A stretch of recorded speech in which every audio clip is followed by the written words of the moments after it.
değerli izleyicilerim, bugün ben size Zavrat Mehmet yolunda paket kupça böyle bir güzel, muhteşem ev teklif etmeye geldim.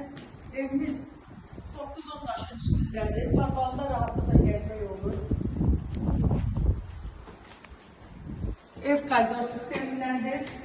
Rahat, mətbəxi. Evimiz çok ışıklıdır. Dört tarafı boşa daşdan önce olmuş evdir.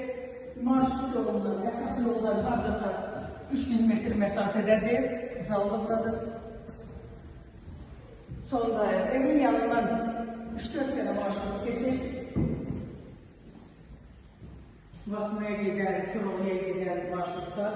Evin kıymeti 82 bin manatdır. Kıymette yine indirim olacak. İpotekaya da tam yararlı. Evimiz gazı sürüşlü tüm kanalları var ve fasilesiz verilir.